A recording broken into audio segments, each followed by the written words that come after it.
And she says, if you live like an immigrant, you would understand the value of money. And my mother raised us like we were immigrants. She did. She's like, you spend a dollar, you save a dollar. Treat yourself to something nice, but treat your future to something better. Look,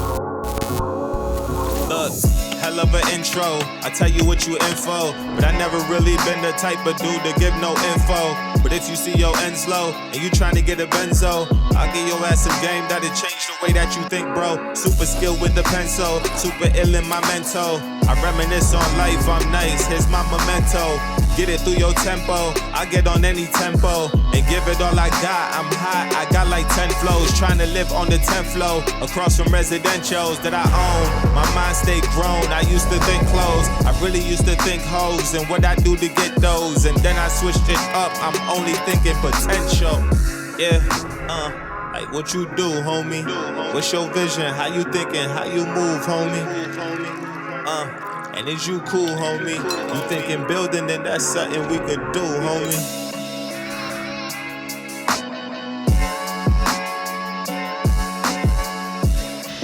Welcome, everybody. It's the Walk and Grow podcast. It's Ronnie and Francis on the mic, and this is the one place where you're going to have the opportunity to empower your mind and transform your reality, and the best part is you get to do it with us.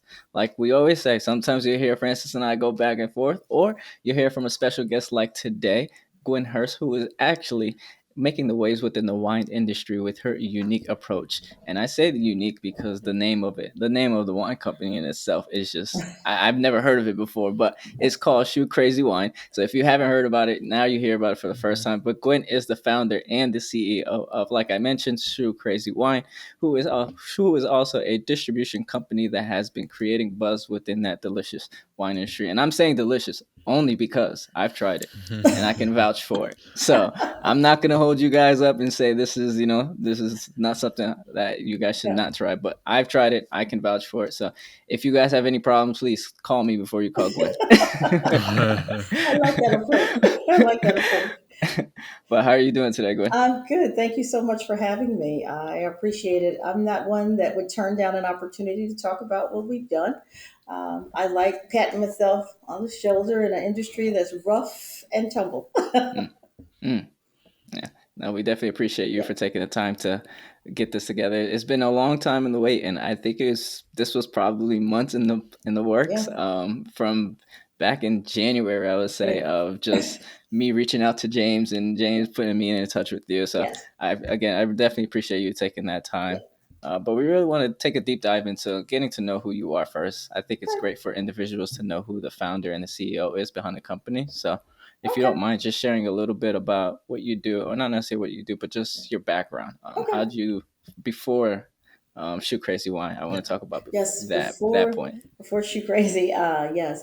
So I like to start with my journey into corporate America. So I come from a corporate background. But I say I come from a corporate background by way of being a homemaker. Most of my work experience was as a homemaker. And then as my kids got older, I wanted to do something else. And so I thought, well, why not a corporate career? Only to find out that, you kind of actually have to have some experience. They want you to have a little bit of business experience. So what I did was I turned my homemaker skills into a resume. And I did send it out, and I did get some responses back, and I was very clear that all of my skills were based on my homemaker skills. So I was not trying to, pull the wool over anybody's eyes or anything. I was very upfront and honest and transparent. And they called me in for an interview, and I ended up getting an entry-level position at IBM.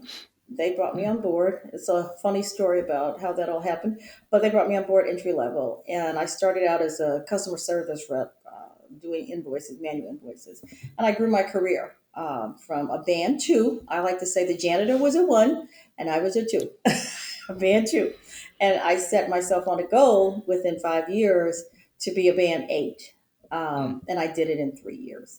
Wow, so, that's awesome. And everyone said there's no way to jump that far that quickly. But I had some opportunities to really step outside of the norm and shine for one of the executives in the company. And he said if he ever had an opening, he would hire me. And so he did. He did not go back on his word. And so I went on to build a career. I ended my career working for Lenovo, which is the Chinese company that purchased IBM's PC division. Nobody wanted to go over, so I volunteered. I'll go. Hmm. I'll see how it is. And so I said maybe I'll get an assignment, and I did. I ended up getting an assignment in Asia. So I was there for 7 years. I traveled all over the world. I built a global organization for them, and then as we started to grow it into something viable for the company, when it started reporting to the board of directors, they said they needed an Ivy League degree person to run it. Hmm. And I thought, oh, they put it like this: we need a different skill set, Yeah. and today is your last day. Wow. Oh. So, yeah, I got the phone Wow. call. I was actually in Virginia, headed to the airport to go to Brazil because we had a project going on in Brazil. And they said, don't get on the plane. This is your last day. And so that was kind of like, wow. But IT, they throw you out every 2 years anyway. So you've got to always try to find a job. That's just Hmm. been the way the industry is. Every 2 to 3 years, it's a reorg, it's a resetting. They have a new name for it. Yeah. But I was a bit shocked that after I built this organization that I was now being replaced. And so, okay, 2 days later, my daughter and I were in a terrible car accident. So it was some life changing events to say the least. And, after finding out that I'd have to learn how to walk again, I'd have to have Hmm. surgery or have physical therapy for a year. I opted for physical therapy. My daughter couldn't walk without a cane. It was a pretty debilitating accident. And I went through a period of depression where I just thought, what is going on here? And then I kind of drew on my mother's strength, who left an abusive husband with 4 kids and a can of pork and beans, and she couldn't read or write, and she went on to get to New York and build a life, and went on to get a master's degree. And I thought, if this woman could do that, what am I laying here for? And so I got my walker and I went out into my living room and I said to my daughter, we're going into the wine business. And she said, how many drugs did that I didn't get? I mean, she goes, where am I? And Yeah. I said, no, if we stay here and do this, if I stay in this room, I'm going to be one of those old ladies with newspapers piled up to here and 20 cats. So, I've got to do something. And I think that's what, if someone asked me who I was, I'd say I was someone who will take a hit and say, okay, and then say, okay, now I've got to stand up, Hmm. and that was physically the case as well. So mentally, energy wise, and physically, I had to stand up and do something. And so we did get into the wine business, and I figured out how to do it without having to buy a vineyard. Because although I got a nice, buyout from my company, I couldn't buy a vineyard. I mean, that's a lot. And so we got into it under white label. And as I got healthier, I started creating my own custom blends in my kitchen. Hmm. And so that's kind of the journey into the wine business. Yeah. I want to take a step back Hmm. really quickly, Hmm. because you literally, if I don't know, you tell me, but I felt like you just got a 2 piece in the Yeah. boxing ring by Muhammad Ali or Mike Yeah. Tyson. Yeah. Once you got laid off, and then Yeah. of course that car accident literally Yeah. 2 days after. Yeah. And if I've read correctly, that was in Raleigh, correct? Yeah. Yeah. That was in So, Raleigh. 5 car pileup. Gentleman hit the back of, hit us first, Hmm. doing 55, and we were all at a red light. And there was nowhere to go. I mean, he just slammed right into the back of us. So he totaled our car, the car in front of us. The car in front of them was terribly damaged. And it was 5 cars that, basically he slammed into. Yeah. so given that, Hmm. what is it that really helped you get through that traumatic situation, whether it's the depression or just the experience of just that car accident itself? Yeah, see, and that's what I mean when I say you have to draw from your inner strength. And I kept thinking about what my mom had gone through. Right, this was nothing in comparison to a woman that couldn't figure out how to read a sign to New York, Hmm. much less bring 4 kids with her illiterate. Right, and it really did. I was laying in that bed with all these braces on in my back and my neck, and I'm thinking she had to travel with four babies, four Hmm. kids. And she decided that she was not going to stay in the situation that she was in. So why am I going to stay in the situation I'm in? It really was that. And I think if we all think about our parents, whether we've had the best parents in the world or the worst, is an example as to how we will live our lives, right? So my mother was very, very stoic and very determined, right? She was determined that she was going to travel the world. And she said to us, whatever you do, get out of this country and see the world. Mm. And she went on to travel all over the world. And like I said, earn her two master's degrees in the process. Um, and so, I took all of that and said, you have a foundation here. And I even look at, my dad who was who he was, right? That's who he was. And what that teaches you is that's not what you want. Hmm. So I think, like I said, even if your parents are the best in the world or the worst in the world, you make choices based on who raised you. And I made a positive choice to not stay in this bed, like I said, and become one of those cat ladies. That's where we were going. I mean, if you don't get out of your room and open up the curtains and and start moving around, yeah. So that was my motivation to get moving. Now, having that motivation, what hmm kind of helped you through the process? Because, was it an easy, I'm sure it wasn't an easy transition just getting into the wine industry. Did you already have some sort of wine background, or did you have to, do the legwork of figuring it out? And why even the wine industry? Right. So this was my education on wine. Okay. I knew that I loved to drink wine. I always had in my head that when I retired, I would buy a vineyard and watch the grapes grow. Gotcha. Right. And that would be, my version of Nirvana, because when I was introduced to wine, I really, really loved it. There were so many things about it that I really, really loved. And so it was that kind of passionate relationship that I had with it. But when I started, I had no idea what this industry was. What we see is a bottle on the table or that we take off of a shelf in the supermarket or a wine shop. That's what we know about wine, right? I had to learn the hard way, and I called it by fire. I was taken advantage of financially. I lost a lot of money. One, because I made an emotional decision. And I like to, when I talk to women's groups or young entrepreneurs or old entrepreneurs or whatever, I always say, don't make an emotional decision and go into business, because that's what I did, right?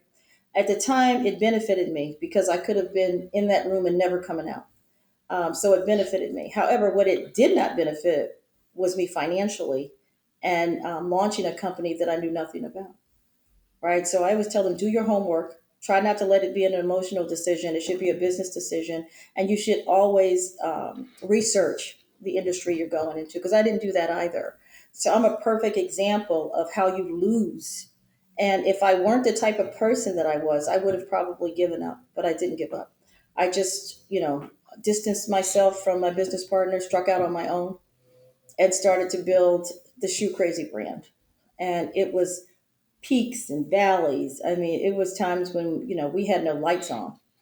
It was that bad. And when you literally you look in your bank account and go, ooh, I'd kill for $100 right now. And all you see is $5 or $10, and you can't pay anything, right?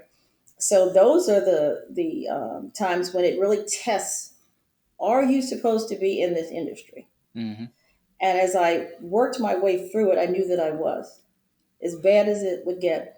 Um, it's an industry that's fraught with racism, misogyny. I say misogyny more than racism, Or because it's run by, older men, older white men control the industry, but women buy 80% of the wine in the country and, probably most of the world. But we have a very small voice in it.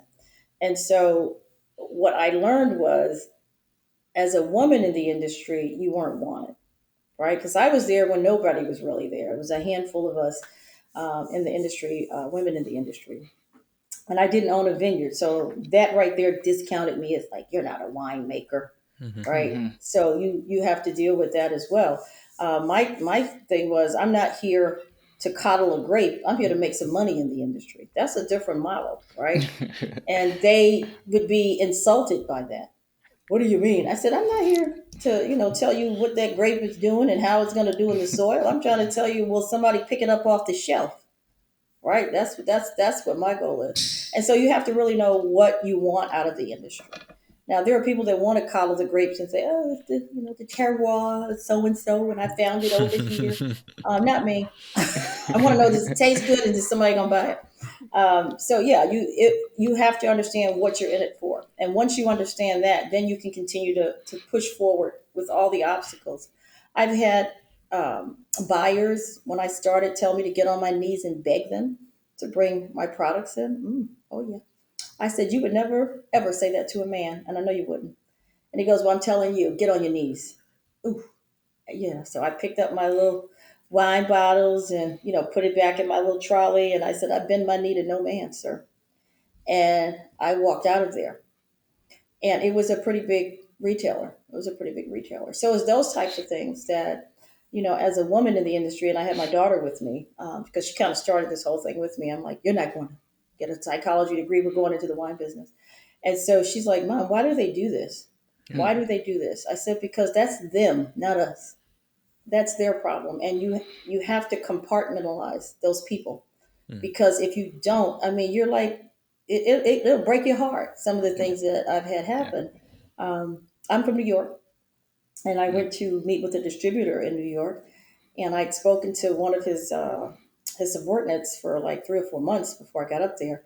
And when I got there and he saw me, he shook your hand out. Hi, I'm Gwen Hurt. I own Shoe Crazy Wine. And he said, you own Shoe Crazy Wine? I said, yeah. He says, get the hell out of here. We don't do business with people like you.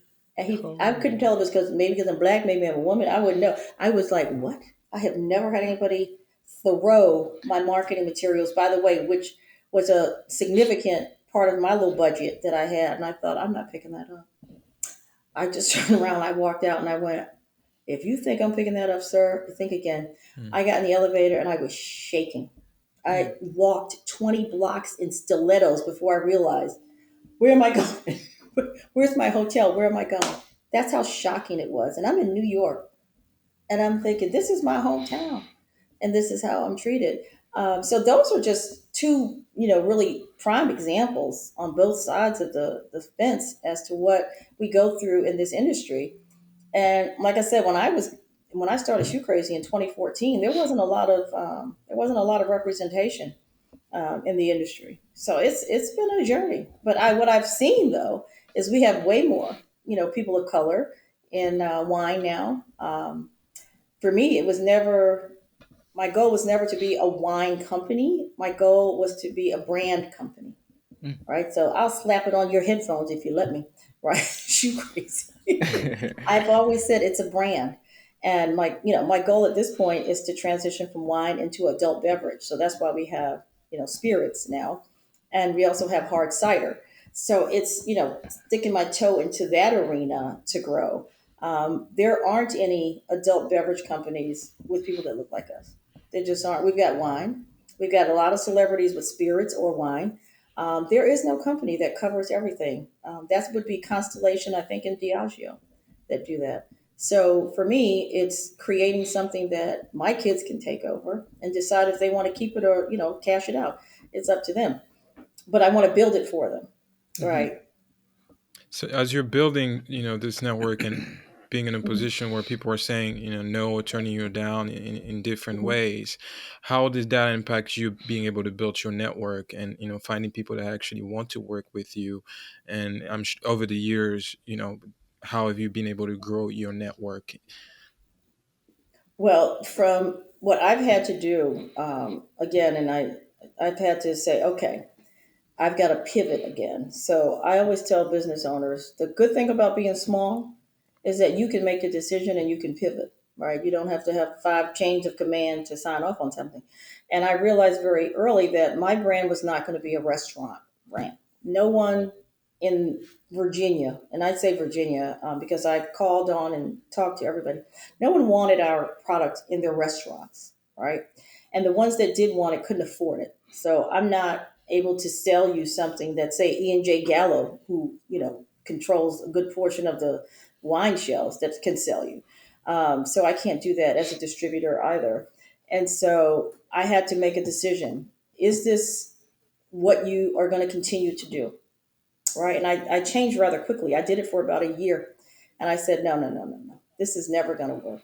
I mean, online wasn't working because Mm. drop shopping carts. I had to charge shipping, right? And then you've got the wine company that's free shipping. You've got this one that's free shipping, and we couldn't compete there. So I decided to sell into retail and realized I couldn't sell into restaurants because I couldn't lower the price enough to make it viable for the restaurants. So I then did another pivot and decided, okay, I'm going to sell into big boxes. And so I went about finding out and figuring out how to sell into big boxes. I didn't do this on my own. The first retailer that I landed was because of two women, right? One that said, okay, I have a distributor that can get you in if the buyer will let you in. And then I had another friend who says, I went to high school with the buyer down in Roanoke, Virginia. And so that was really my first big box retailer. And then my first retail shelf was a woman here named Kathleen Richardson who said, someone took a chance on me, I'm going to take a chance on you. And so that is how you build your network, right? So I would go to key networking events, right? They tell you to go to all of them. No, you need to really decide, is this worth your time and your money, right? Because a lot of them will charge you. And if you go Mm-hmm. to, say, I think one of those BNI things, that's not for what I do, right? Because giving you my business card is not going to get me into Walmart, Right. right? Right. What are the Right. chances that Correct. that's going to happen? So I would really go to networking events that made sense to me, where I can build a customer base, look for salespeople, things like that. Mm. And so I went about doing phone calls and emails. Phone calls and emails. I got into Walmart because of the U.S. Black Chamber. They sent an email to like a whole slew of us saying, Walmart has an open call. Are you interested? And I went, yeah, right. Okay. And so I deleted it, and then I went back into my trash and got it and said, maybe I'll just fill this form out and send it in. What are they going to say? No. That's, what's the worst could happen? They'll delete it as well. And then they did send me an email saying, tell us some more. And then we went in and did an open call with them. And so once we landed, Kroger was our first supermarket chain here. Mm. When they see that you're with someone else, they're more Yeah. apt to have a Yeah. conversation with you. It's almost And like someone else took that risk and they're like, oh, yeah, since that person took the risk, it must be good. well, So it's not let's even just all that. take It's the something risk. that most people don't understand, right? When I Mm. went to it was a women's conference in Columbus, Ohio, and there was a representative there from it was either Walmart or Sam's Club, I can't remember. And I said, I've been trying for 4 years to get someone to talk to me at Walmart. And she says, well, how much revenue do you do? And so I Mm. told her it wasn't that much. She says, well, how many customers do you have? Two. I mean, really, wasn't that much.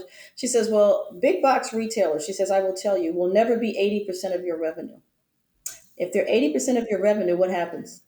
If they drop you, you're out of business, and they won't do that anymore. Now, in the old days, they tell me that that's something they did, but today they will not do it. And so when I was hearing no, now that I know why I'm hearing no, then you go, okay, now I need to build my portfolio, right? I need to land some of these key accounts and then go back. And that's what I try to tell other entrepreneurs that want to go into big box retailers. Don't take it as, they don't want you in there. They don't want to kill your business, basically, if it doesn't work out. And that's different than what we were all feeling, which is, we're small and they don't want us and blah, blah, blah. So yeah, so build your portfolio.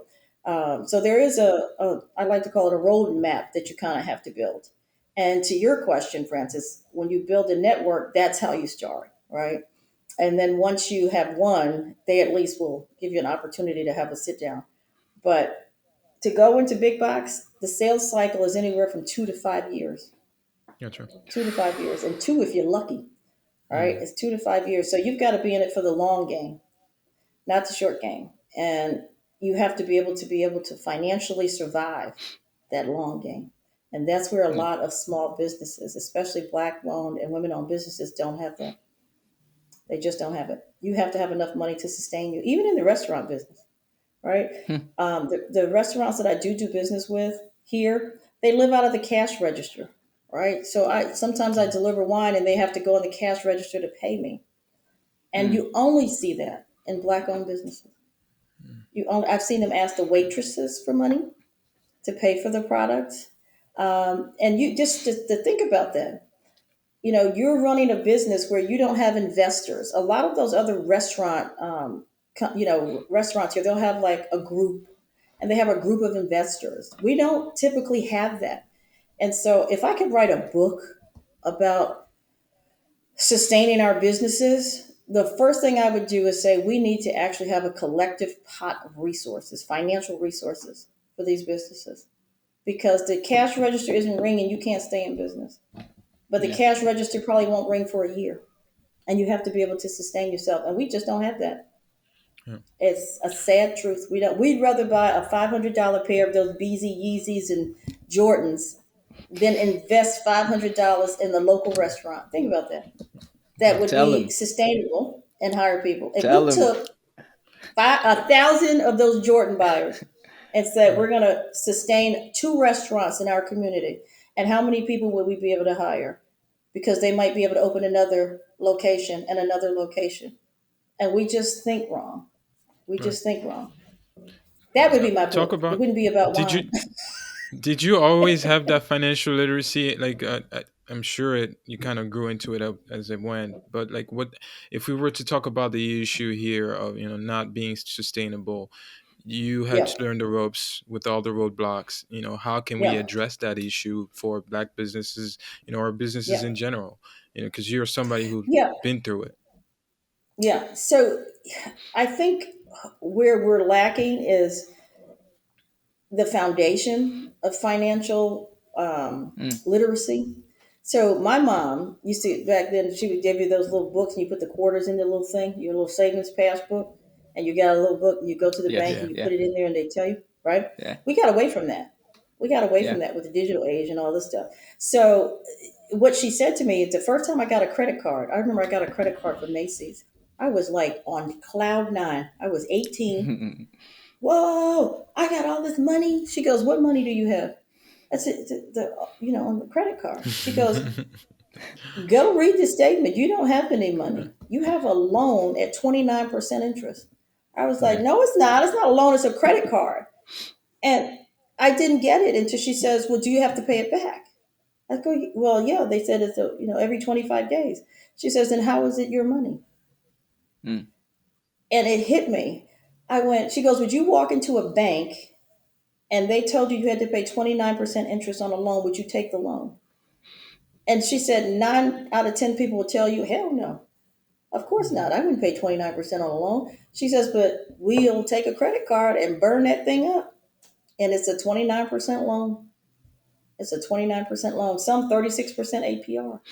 I think it Mm. needs to come at the elementary school level where you start saying, how do you save? And by the time they're in middle school, we should be teaching them what a credit card is. A credit card is a loan. It's not credit. It's a loan. It's not your money. It's that bank's money. And boy, they're going to get you too. And then you ruin your credit, and then they get to charge you 62% APR because now you have ruined credit. We don't learn that, right? And so if we learn that young, that credit cards are a loan, right? Buying an expensive pair of shoes, treat yourself. That should be a treat. It shouldn't be the standard. Nobody should have a closet full of shoes that cost 500 and 1,000 and $1,500, but will tell you they cannot invest in a small business to help support them. They will say, "Oh, that's not why would I invest in that business?" We don't have that acumen. We do Mm. not. I have a friend from Africa who said Black Americans need to think like immigrants. Okay, you need to think like Mm. immigrants because immigrants will pool their resources and everybody will live in the same house until you start peeling off one by one. You take your kids in and let your kids live with you. And what do they say? He's a wastrel. Why are you letting them live in your house on you? We have a Mm. whole twisted version of what we should be doing. And she says, if you live like an immigrant, you would understand the value of money. And my mother raised us like we were immigrants. She did. She's like, you spend $1, you save $1. Treat yourself to something nice, but treat your future to something better. And we don't do that. So I get on my little soapbox, and try to educate people about. And the first thing I do is try to educate them about credit cards. They're nice to have, yeah, because you want to Yeah. go travel. You can't tell them I'm paying cash. They want credit cards. So there's a place for them, but it's not to spend up until you Yeah. max them out, and then you're paying these people the minimum amount because they love us. My brother said Mm. to me, "Oh, they adore us Yeah. because they're going to get the maximum amount of money out of us, and then when we can't pay, and they tell us we got bad credit, they're going to get even more money out of us." Yep. So It's a they have a cycle. system Mm. that's designed for us to continue to be in debt. And so if I wrote a book, that's what it would be about. As an entrepreneur, these are all the things that we need to know from a financial perspective. But more importantly, we need to start teaching this to our kids. We need to start teaching it to our kids Mm. because that's where they learn the value and the foundation is when they're young. Mm-hmm. Mm-hmm. So Yep. yeah. So Yep. so from a networking perspective, to go back there, I look for people that are not, I would say, as financially astute as myself to help. Okay. That's what I'll do. Like the person that runs a cupcake shop, right? And I say, okay, are you buying it wholesale or are you running down to the grocery store? And they're like, well, we go to the grocery store for ingredients. No, you should be looking for a wholesaler. Right. Yeah, and we just don't know these types of things. So there's a disconnect in our community because of that. There's a huge gap, and if we don't share that information, who's gonna tell us? Hmm. Mm-hmm. Who's gonna I tell don't know us? if There's you're nobody's familiar best with interest to tell us. Right. yeah. I don't know Dame Yeah. Dash. He's someone I listen to a lot. Hmm. And that's one of the things that he says. He says we always keep the information or the plug, as he will say. We all keep it to ourselves rather than sharing So it with everybody to help the next person. Because Right. I mean, it right, could be that small piece of information that literally what you just said. Are you going to the grocery store? You're wholesaling it. That could right there right, save you hundreds of save you a dollars over the ton. course of Yeah, over the course of a year. exactly, exactly. And one of the other things that I really hate, and because people would say to me, "Why do you tell everybody your struggles in your business?" And I said, I'm pretty transparent about how tough this has been, right, and what I've gone through. But the one line thing that I hate is that fake it till you make it. Uh-uh. Mm, You need to tell people how hard this is, so maybe somebody will be there to help you. Hmm. Okay, because you're putting this facade up, like, yeah, I got this, and inside you're dying slowly because you don't have it, as Hmm. opposed mm-hmm. to saying, you know what, this is tough. This is tough. And I don't know if I'm going to make it from one day to the next. Okay. And then you might have somebody that steps in and says, well, what do you need? How can I help you? Right. But Hmm. I hate the fake it till you make it. And we do that so much. So much. I see companies that are like, wow, they're really successful. And then you don't see them the next year. How Yeah. about if you had said, I'm struggling to do this. I'm struggling to make, this company successful. You might have gotten some assistance, not necessarily financial, but maybe some advice that would help. Well, what are you struggling with? You know what I mean? I hate that fake it till you make it. And everybody says to me, why don't you just let people think this is, you're so successful? Because I'm not. I'm Mm. struggling. I made $30,000 this year. I can't pay anything. Okay. It's the truth. It's an industry Mm. that's tough for us. It's tough. And, to make it sugar coated, like, oh, you walk in and you get that wine label, it's going to be on the shelf. No, it's not. Mm. That whole, if you build it, they will come. No, you got to take that thing to them. Nobody's coming. You got to get out there and hustle and grind. Right. Yeah. Mm-hmm. So yeah, it's, yeah.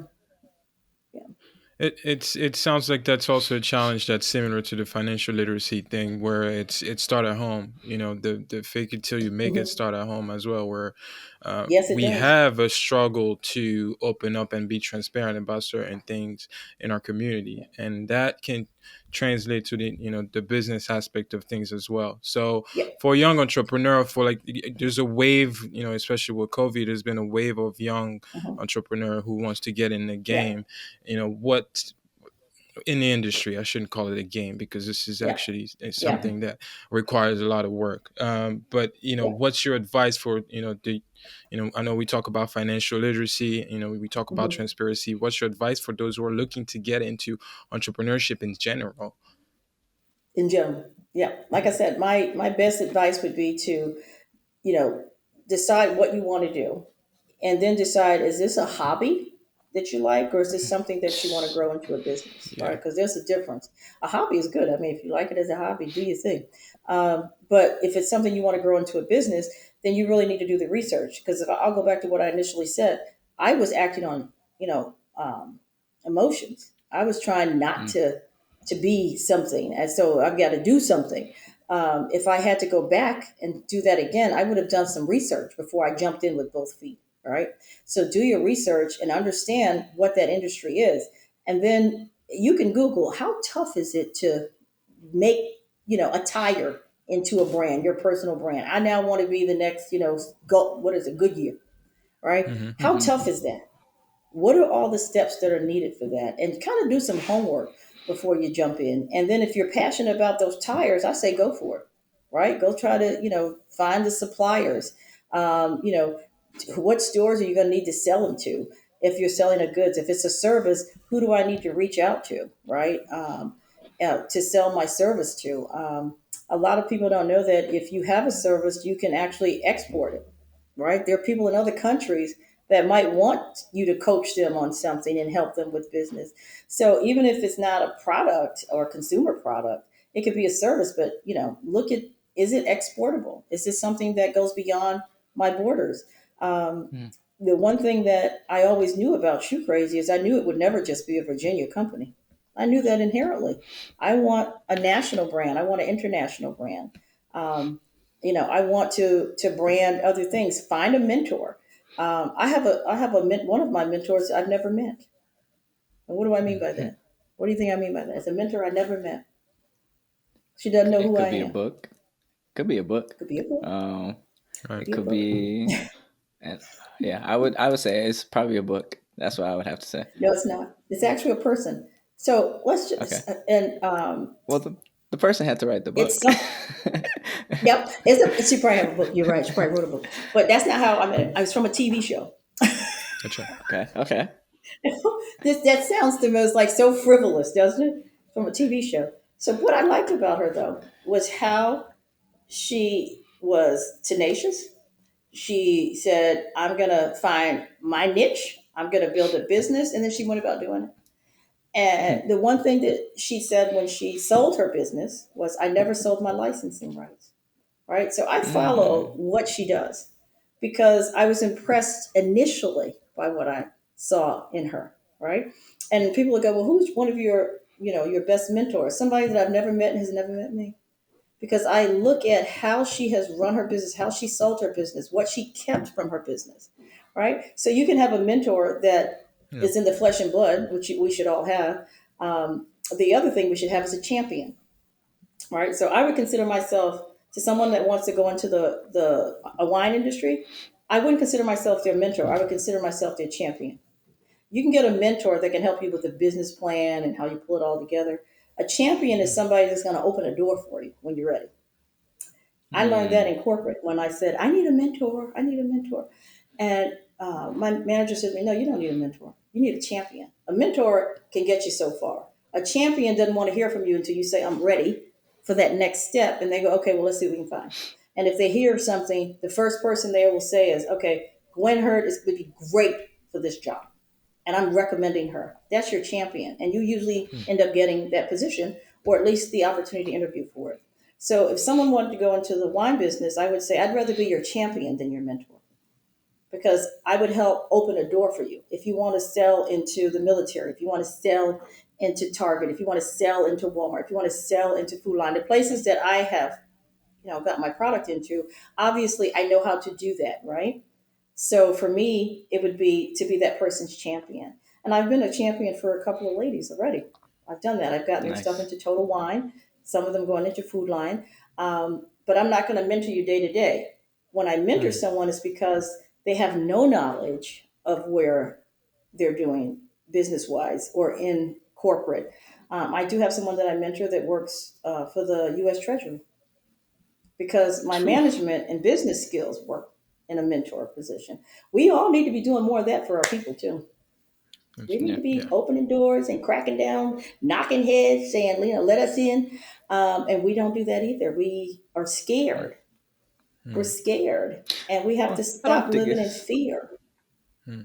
I don't know if it's so much of scared. I would say ego more than I think it's ego more than anything. You Because know I what? think go Also, ahead. go ahead. Go ahead, Gwen. Oh, no, I was saying I couldn't hear you. Oh no, I was saying that I think it's an ego thing. That is what's stopping us from having those relationships or opening those doors. It's that I got to do it myself. And I can honestly say that's how I kind of grew up. And I didn't really get people coming to me and telling me certain things. It was more of go get it how you can. And once you go get it, Right. you keep it to you until you keep it until you figure it out. So I Yeah. think that's definitely something that I grew up on. And at Yeah. least, coming from an immigrant family, my parents are from Haiti. So they don't really have that Hmm. knowledge to push on to me. I think that definitely Hmm. played a role in it. But that's Yeah. just kind of what I see and what I kind of experience on a regular. Is just most people are like reserving to themselves, and that ego is like, yeah, I don't know, I'm not gonna share this with you because I don't know what you're gonna do with it, and you may actually hurt me in the long run. Right. See, but to me, that's fear too. That's fear too, Mm. Mm, Yeah. because their failure is in your failure. You see what I'm saying? So it's Yeah. ego to gotcha. a point, and those parents that push, like my mother pushed me. She's like, you don't take from anybody, okay? You don't take crap from anybody. You stand up for yourself, and that's the good part, right? And saying if you want it, go get it, like your parents did. That's the good part, right? So, but just think of what you just said. My parents didn't have the knowledge to help me do that, to help me grow Mm. Hmm. there. But how about if there was someone else that could, but that won't Yeah. because they're in fear that you might take what they have or you might do it better than they do. That's where the ego comes in, as you're saying. I think it's a melting pot of it, Mm, right? And mm. we have to look beyond the fear and look beyond the ego. There's a Yeah. lot. There's definitely a lot. Yeah, I it's a will say lot. It's a it's lot. Yeah. it's It's a like I lot. think the best analogy I like to use is the Jay-Z crabs in the barrel aspect. And I mean, Yeah. once you really look at it, crabs just never make it out the barrel. They always try to jump on top of Right. each other, and Right. it's a cycle, and it just continues. And I think that's literally what we're living in. But I want to take it back to Shoot Crazy Hmm. because Hmm. I think the name in itself is extremely interesting, and I would love to hear how did that name come about. Well, that is interesting. I am literally one of those people that I just talked about that had those shoes in a closet. I had 300. At one point, Ah. I had 300 pairs of shoes. So I know from what I speak, okay. And when I actually made some wine in a kit in my kitchen for Christmas. I got a Christmas gift and I made some wine. And I was like, oh God, I've got to give it a name, And my daughter's like, oh, for God's sakes, give it something you love. And I said, I'm crazy about shoes. So it was Shoe Crazy Vintners when it was just a little hobby, right? Gotcha. It's the worst wine anybody would ever make. It was not tasty, let me tell you. It was a Chianti. It was a red Chianti. And I was so proud of myself. And so it came from the fact that I am a lover of shoes. Um, and when I said that nobody should have, $500 and $1,500 shoes in their closet. And I know of what I speak because when my lights were out, I was selling my shoes, right? When I had no Mm, money to sustain my business, I went, well, I got all these shoes. Let's start consigning these babies and selling them. And some of them were very expensive. And there's one pair of boots that I got when I was in Dubai, and I think there was $2,500 boots. And they wanted to give me $50 for them. It was 50 or $60. I said, these are $2,500 boots. And she says, well, nobody here in the U.S. knows what they are. That's a brand that's mm, known in Europe and probably the Middle East. So I couldn't sell them. So what I did was is I put them back in my closet and I said, I have no lights on, but I have a $2,500 pair of boots. Just think about that. I'm sitting in the dark Yeah. with a flashlight on these fabulous boots that cannot feed me nor keep my lights on. And at that point, and I only had a few of those because most of the stuff I buy was like $29.99 and $39.99.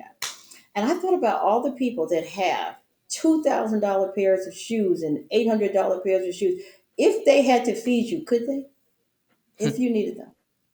How about I had taken, some of that money that I had and like I just said, invested in a small business, mhm. invested in stock.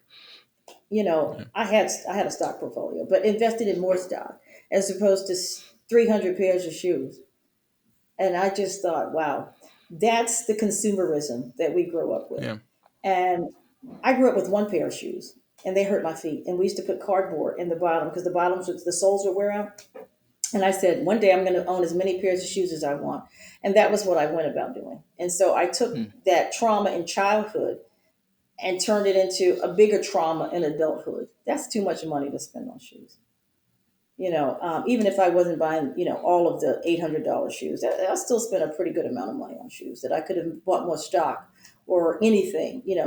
Um, and so I do. I tell people I know from what I speak. I used to be the shoe crazy woman. Yeah, that's where the name came from. Yeah. I think still are. You got the wine I, named after it. You got a closet I full of do. I'm a shoes. So dark reminder, but it's making me money now. Yeah. there it It's is. There making it me is. money now. You See, learn from your right? mistakes, right? Yeah. I pivoted, The- right? Yeah. There you go. exactly. There you go. Now I know that you Name your want to. wine handbags. If you spend all your money on them, those Louis Vuitton handbags, let them handbags earn Just you some money. Yeah. Yeah. I, I know. I walked for right into instance. that. I knew I said they're going to bring up them shoes. Hey, gotta call it how you see it. There you go. I know that I know that it's primarily shoe crazy wine, but you also mentioned throughout this entire show here that you want it to be bigger. When you Yeah. say you want it to be bigger, is there anything in particular that you're launching to help make it bigger? Yes. So I can't talk about it right now, but we are doing some. We're getting ready to make a move. So here's how you can grow your business, right? You either grow it organically internally, right? And you continue to get your products, get as many locations you can, you hire people, whatever. COVID knocked us all back a few pegs, and then we went through the supply chain challenges. I had shelves without wine for 8 months. I mean, just Whoa. ungodly, right? Yeah, it was bad. 2021 was tough, and then we had 2022 inflation, right? And Hmm. so it's all these challenges that you have to work through as you look at your business.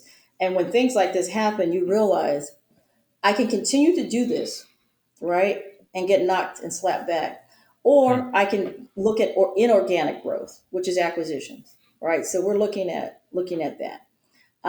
So to answer your question, how are you going to grow into what your vision is? And my vision board is up here. I don't write anything down. Uh, so that's the goal, is to inorganically grow the company. Gotcha.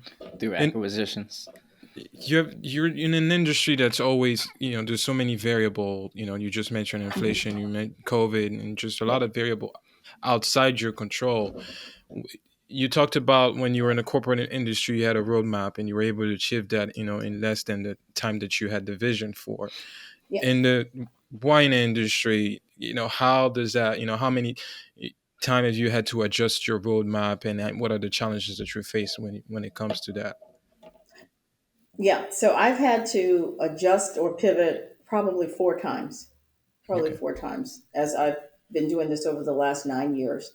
Um, the challenge for me is having the opportunity to build my portfolio. All right, so I started out with just my own products, right, and now I have people coming to me to distribute their products or to help create their products. So just Nice. just that is a way to grow the business. But again, it's from a financial perspective. So people are Gotcha. coming to you who don't have a ton of money, right? And they want to go into the wine business. They want to go into the spirits business. And so, I don't discourage anybody. I don't. I take them through it and say, this is how tough it is. And if you're willing to do this, it'll give you the greatest joy. There's no joy than seeing your product on a shelf. I still get giddy when I walk into a food line supermarket and see my products. I still take pictures. They're like, "You're still taking pictures?" I do. Because, Yeah, it's your it's product. it's an Yeah. achievement, Yeah, right? absolutely. And I tell them, when you see that, you're going to go, wow, I did this. I helped create this. And so there's a lot to that positive on the back end of it, but the front end and growing it is really, really tough. So I try to be as transparent as I can.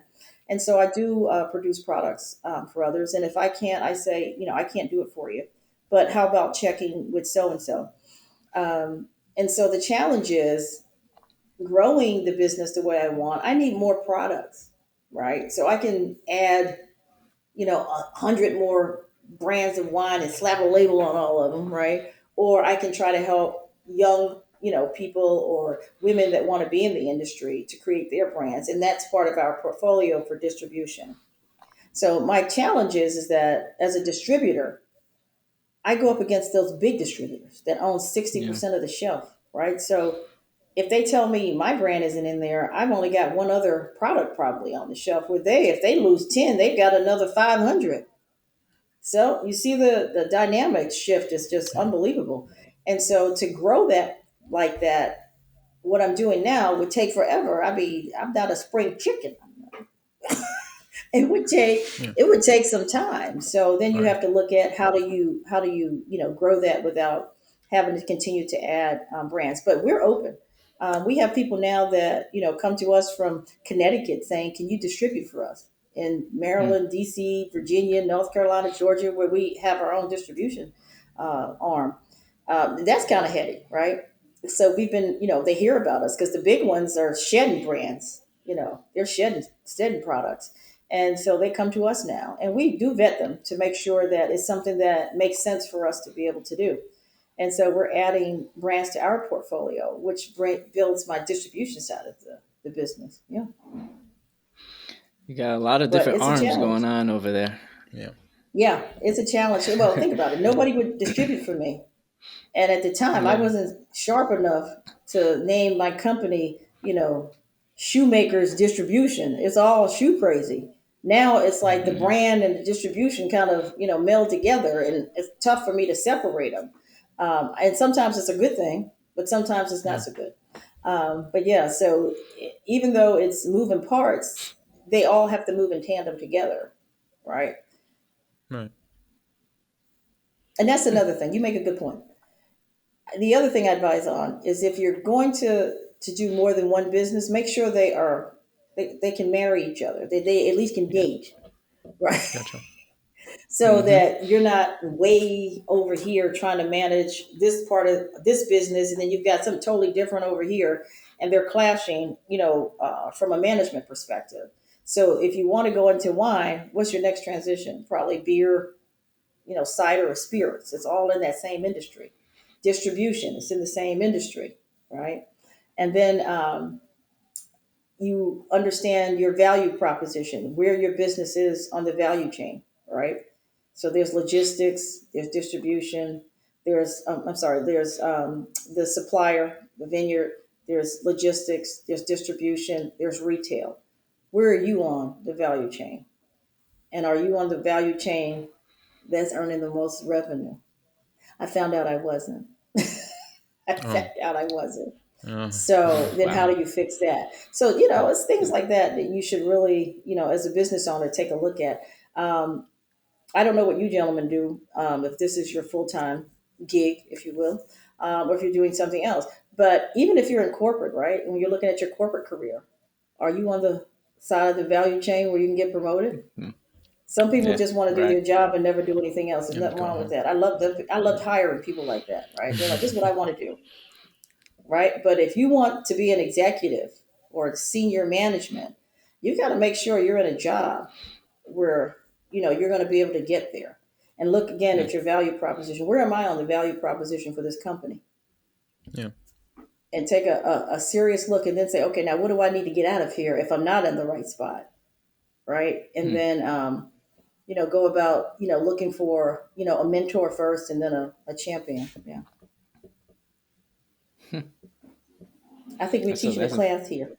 Oh, we yeah, it's absolutely. But came this in. is why we It have start. this platform for, an opportunity to share a message to others, Yeah, and give that voice that's much needed walk and out there, grow. because Yeah, there's a lot of people that don't have this knowledge. There's a barrier yeah, between especially for us the younger generation. Ron yeah, mentioned, parents being immigrant and don't have the knowledge that we need right. to be able to move forward in nowadays. Yeah, So these are the platform where we go in and kind of learn. So yeah, if we can be one of those yeah, platform where you can share that, of course we'll yeah. open that door. This is And good. Yeah, yeah. yeah. I like So the we name of it, appreciate you Walk and coming Grow. through. Yeah, Yeah. It is a journey, yeah, right? We all going through. yeah. You just It had is a journey. your challenge where you had to start from scratch, and Hmm. you did it. Yeah, And now you're in a position where you can teach others and kind of each walk other's. them Yeah, to to navigate the waters as well. I'm learning a lot from yeah, this as well. Yeah. So it's yeah. Well, good. I thank you. I'm I'm glad you grateful are. for that. Yeah, Um, no, You're same welcome. here. I've took a few. I have notes here that I'm writing down, so Yeah. I know exactly Yes, yes. Pay it this is. forward. Yeah, yeah, share it. Yeah, absolutely. absolutely. Absolutely. Absolutely. Now, in terms of the family business, you're paving the way to keep this in house. Um, Hmm. how is that? Because you're no longer a champion or a mentor to Hmm. the family at that point. How Right. is that navigating? Because I'm just thinking about my relationship with my mom. If we were to go into business, Hmm. it will be a completely different dynamic than if we were just doing things here at home, right? Because the Yeah. business aspect and the family relationship is a bit different, right? Oh Money is boy. involved Yeah. and It's tough. relationships are involved, and yeah. Yeah. It's really tough. And it's got two prongs. I'll call it. My daughter kind of, like I said, started this with me, so she was always, I got your back. Whatever we need to do, we're gonna do this together. All right. My sons were doing their own things and being very successful in what they were doing. And now they all work for the company. Now, here's the Whew. dynamic for my daughter who started with me. She kind of knows, right? Yeah. So the boys came over and, they were in sales and they're like, we're making other people money. Why can't we make you money? Right. And for the Hmm. family. And so they came over. But here's the difference, because you raise your sons, if you are any type of parent, right? My husband and I, we raised our boys to be strong, right?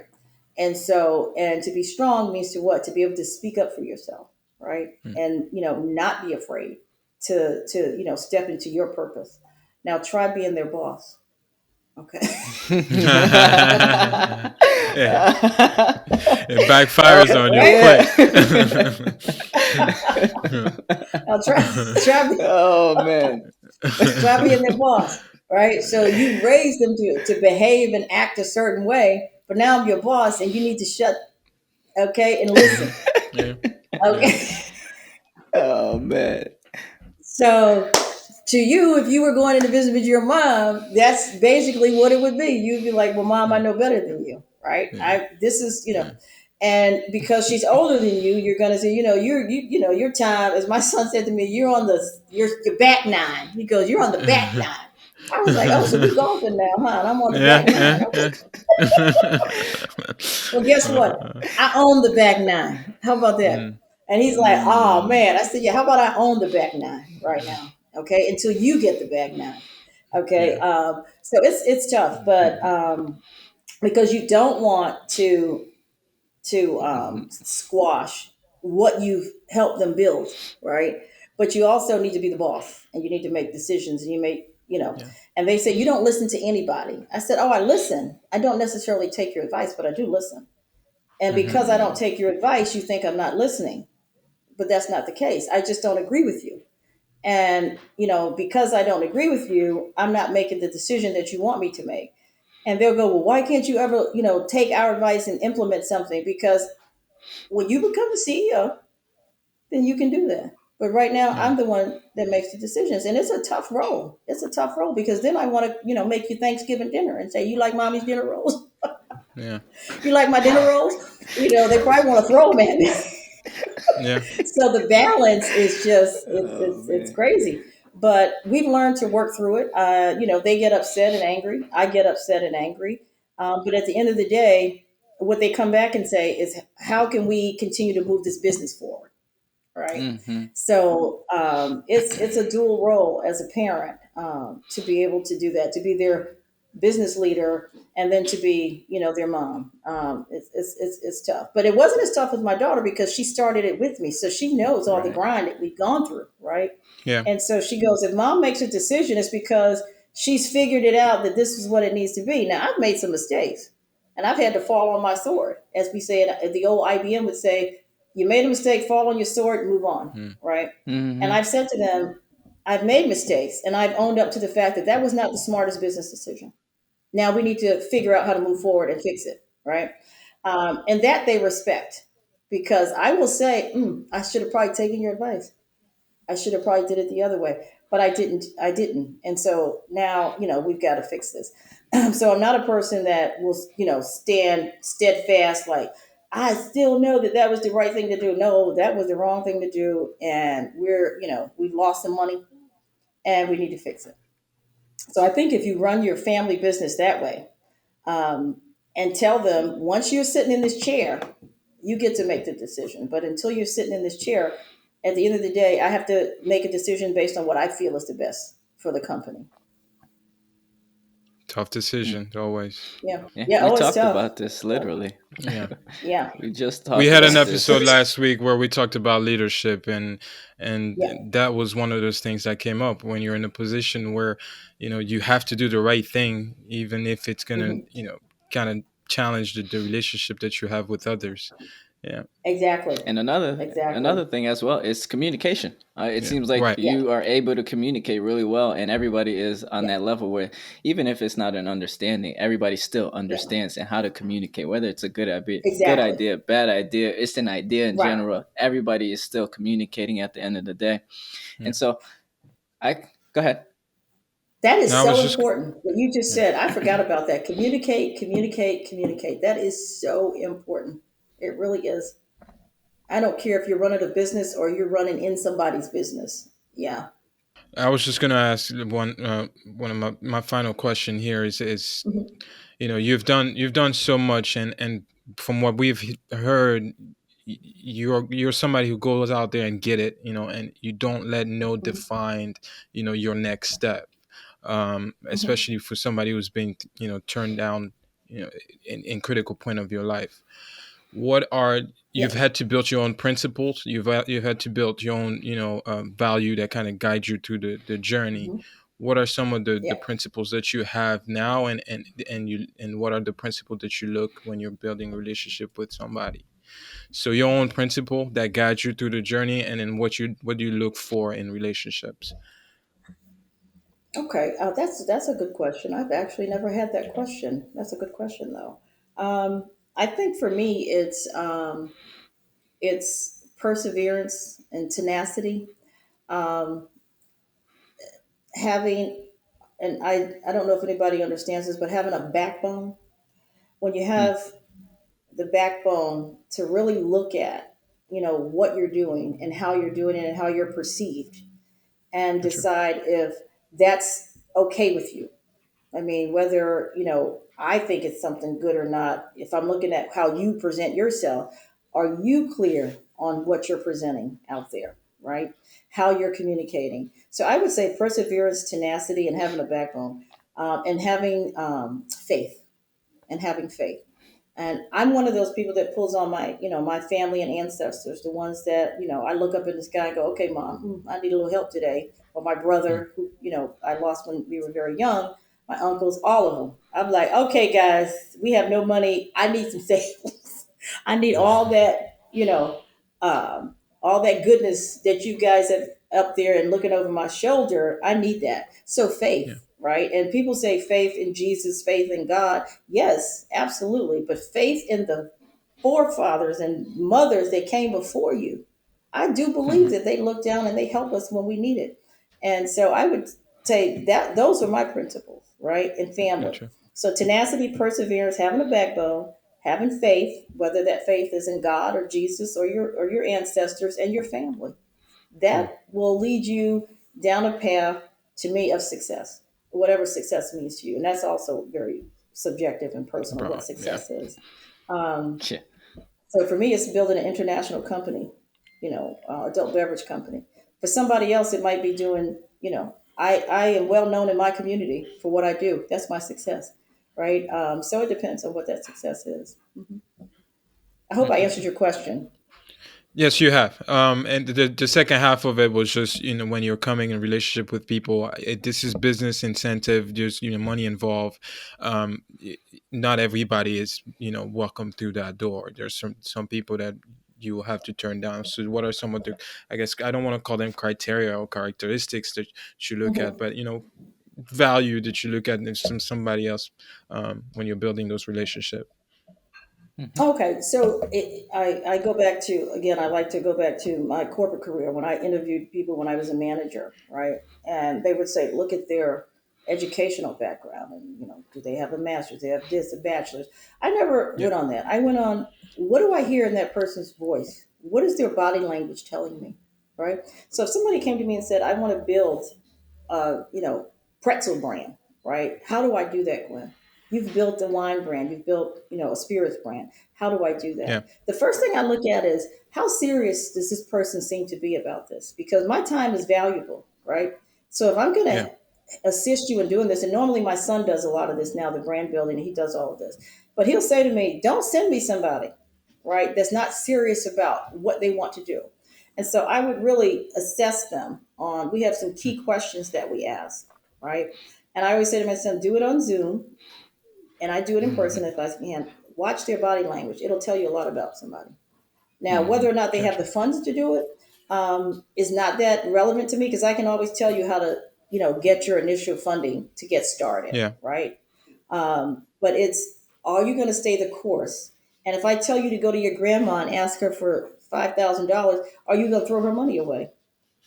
Or are you going to make a concerted effort to turn that money over and pay her back? And Mm. so it's things like that that I look at. And when I hired on my team, I looked at that. And I used to say, I'll take a hungry high school graduate over a PhD sometimes, right? Because that high school graduate's got something to prove, right? He's got to Mm. prove that I'm just as good, if not better. And so they're going to work hard and they're going to work smart. A PhD is Yeah. going to work smart. And sometimes you need a combination of both, depending on what you're hiring for. All right. So to me, it's always been about what do I hear in that person's voice? What do I see in their body language? And what have their experiences have been? What have their experiences been? And I had this lady come to me and she thought she was selling me on her and her brand and this and that. And I said, no, you're not for us. Mm. You're not for us. Because I don't believe a thing you're saying. Yeah. I don't believe Yeah. a thing you're saying. Because if you were doing all of this, when I ask you a couple of questions, you should be able to answer them. All right. And if you can't, then it tells me that this is something you're playing around with. And go play Yeah. around with it, but not with Not us. I here. mean, we're It's out here time. grinding, trying to grow a business, right? And help those Yeah. that are looking to do the same. Right. So we've done the hard work. I tell people I've done the hard work. I've gotten beat up. I've gotten things thrown at me. And these doors are now available to be opened, but it has to be open for a quality product, and it has to be open for someone who's going to help market and sell their product and brand. They're just not going to open the door and say put it on the shelf and it's going to jump into somebody's cart, unless you're Jay Z, right? Or one of them. Yeah. That's different. Snoop Dogg's Yeah. wine. I'm going, man, look at that. You don't even, whatever. Yeah. But they go, Yeah. oh, Snoop, and they buy Yeah. it. That jumps into Yeah. the cart. My wine is sitting there going, yeah, this is really good. And me and my daughter, you got to sell it to them. Then they'll go, oh, well, let me try that. Right? Snoop don't have to stand in the aisle. And that's what I tell Yeah. them. You're not Jay Z. And they'll go, well, I want something like Jay Z has. Well, then go talk to Jay Z and see if he'll help you. I doubt Yeah. it. Hmm. But, give the brother a call, see if he'll help you out. That will sell itself. Yeah. You have to Good work luck. hard to sell your product and your services, Mm. right? And I'm Yeah. very, Yeah. I'm very clear about that. And I just don't have time to waste time with you if you're not serious. So Yeah. that's a Well, long answer to your short question. Yeah. I appreciate that. so It's gonna help us, and it's gonna help somebody who listens to this episode. I'm pretty sure. Yeah, absolutely. it And should if they help know Jay anybody Z, please have them call me. regardless. Have them give me a call. Oh God. But yeah, So Gwen, kind it's an of, industry that the rich and famous get to really exploit like that. Yeah, yeah, Yeah. yeah. they really do. So Gwen, kind of moving forward, what do you want Yeah, people to see when they come across your brand? Shoot crazy. yeah. I hope that they will dig a little deeper, and most people do. They'll say, "I read your story," right? wow. I want them to see someone that looks like they enjoy what they do. Most of the pictures you see of me, I've got a smile on my face. It's an honest smile, right? Because I get these things under here. So if I'm I'm serious. So it's a genuine smile. I'm smiling from in here, right? Because this is I love what I do. So I'm hoping that that comes across when they see, and then when you see our products like laid out in a store and in a pallet and on a shelf, that they kind of can understand what that must mean to a small business owner, to have that have happened. So I hope it inspires people that see it. I really do. Nice. Now, do you have any events or anything of that nature coming up that people can possibly come across you or even meet you? Yes, we actually do. We have our inaugural wine shoes again, and brew festival. It's June 24th in Brandywine, Maryland, from 12 to 8. And interestingly enough, it's on a former slave plantation that we're having it. And I didn't know Hmm. that when we started, talking to the owners about their venue, and it's a black couple that bought it. And he said he didn't know either when they first bought it. It was a former slave Hmm. plantation. That I said to him, that's so symbolic because we're going to do a Hmm. Juneteenth celebration as well there, as well as live music. We got a band, we got the food trucks, we got a lot of wine and spirits to taste all day and craft beers. But I hope people will read a little bit about the history of it, because what a journey, right? Yeah. From us having people that work this plantation to a black couple owning it, Owning and it. now we're using it to bring funds and financial success to small businesses that'll be there vending. We're not charging them a vending fee.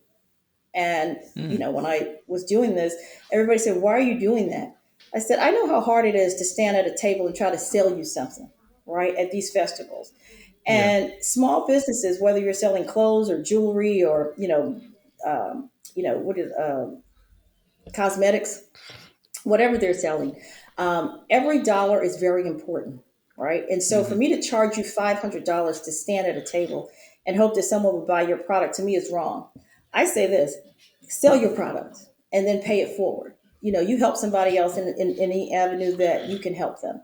The ones that can't afford to pay, like spirit owners, right? You tend to have a little bit more, a little bit more green, in your business. Liquor has a better margin than wine. I don't charge the wine vendors because I know how tough it is. So I try to be humane with what we're doing. So anybody that comes out and shops at these local vendors, they're going to be more apt to, not be as, how do you say, as they say the sign is on when you're desperate because you're trying to make back the money you've already invested, not in just in your products, but just having that space. They don't have that stress. Relax, relax, and Mm. sell your product.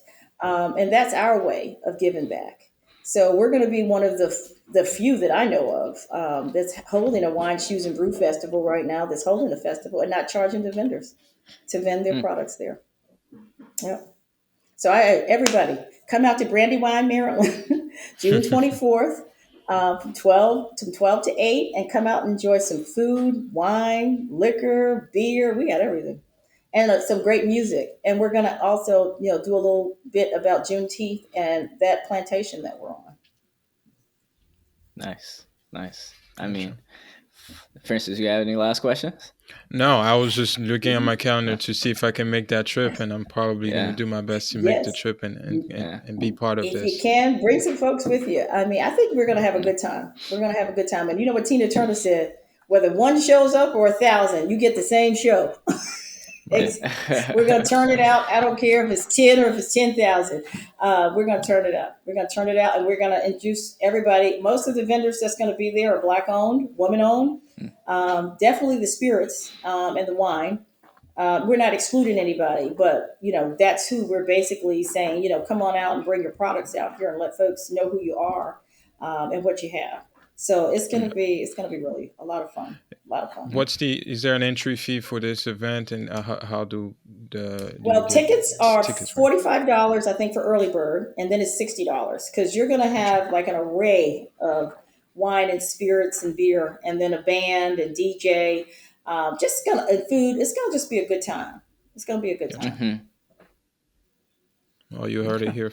So Um, Yeah. Yes, come join us.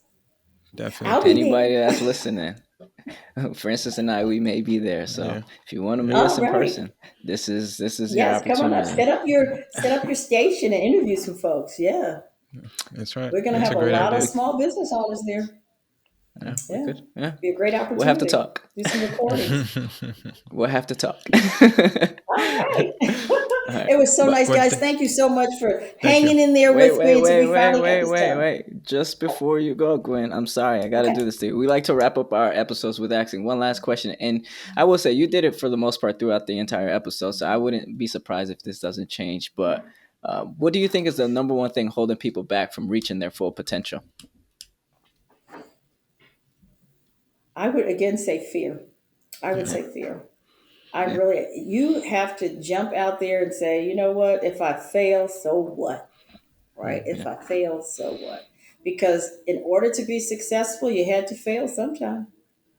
Yeah. You really do. I don't care what you do in life. If you haven't failed, you have been sitting in a room somewhere by yourself. Yeah. Yeah. Yeah. I mean, right? We could all agree on Yeah. that. Fear of, That's I true. think fear of failure is the worst thing that'll hold us back. And then the second is access to capital for us.